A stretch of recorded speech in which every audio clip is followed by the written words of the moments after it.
O esperado do exame preventivo é que ele tenha como resultado negativo, dentro dos limites da normalidade ou ausência de células malignas, certo? Mas ele pode também ter alguns outros resultados no laudo.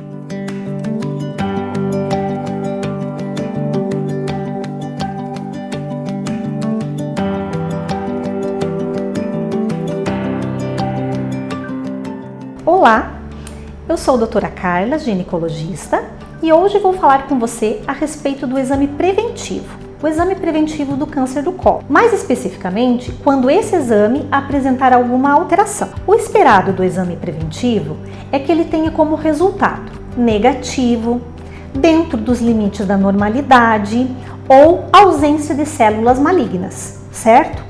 Mas ele pode também ter alguns outros resultados no laudo, certo?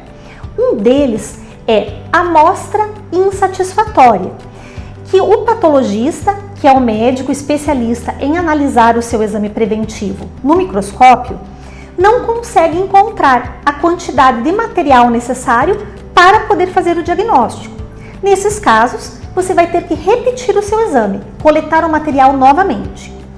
Eu posso também ter um exame prejudicado, que consiste na presença de elementos que atrapalham a leitura do exame. Por exemplo, leucócitos, que é a presença de pus nos casos de inflamação, por exemplo, um corrimento ou mesmo uma infecção. Glóbulos brancos, caso a paciente esteja sangrando ou sangre durante a própria coleta, por fragilidade do colo do útero. E mesmo lubrificante, que todo espéculo tem um pouquinho do lubrificante para que seja confortável no exame da paciente.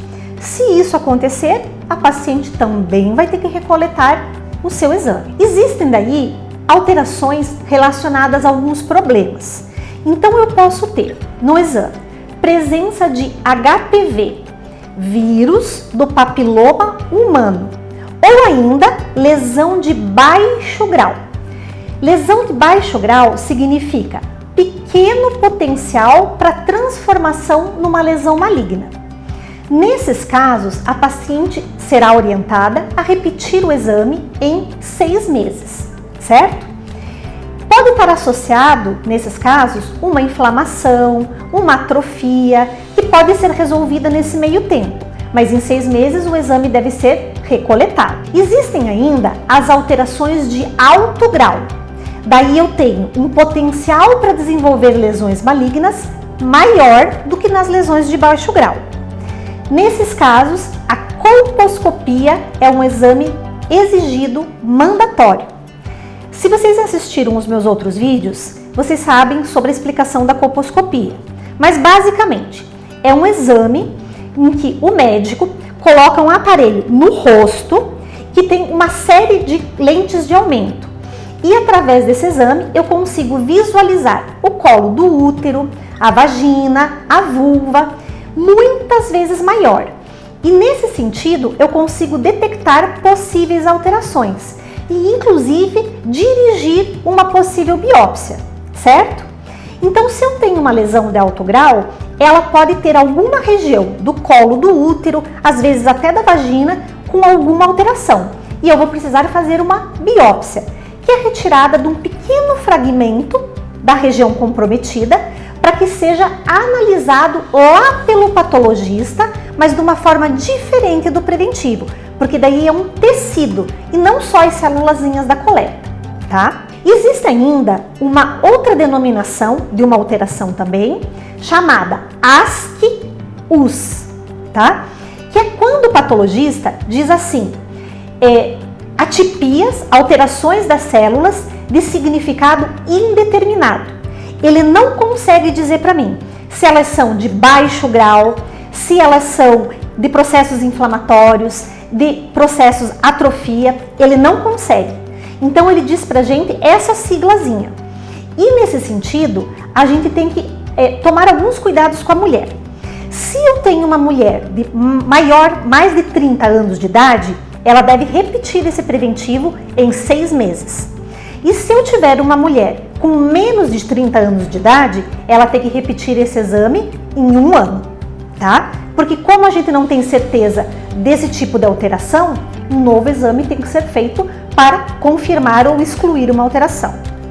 Existe uma outra sigla chamada ASCII-H, tá? Essas siglas têm esses nomes diferentes porque elas são em inglês. Essa sigla significa atipias ou alterações das células que não excluem lesão de alto grau. Então o patologista nos diz assim: tem coisa alterada aí, mas pode ser que tenha coisa grave, que são aquelas lesões com maior potencial de malignidade. Nesses casos, a paciente tem que ser submetida à colposcopia.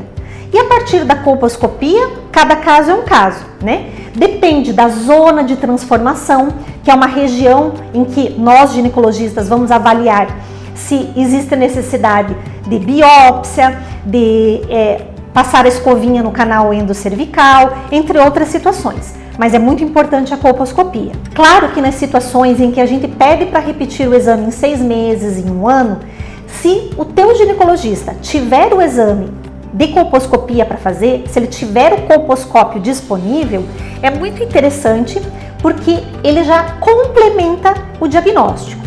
E a colposcopia é um exame que minimiza, ou seja, diminui os erros do preventivo. Porque o preventivo não é um exame 100%.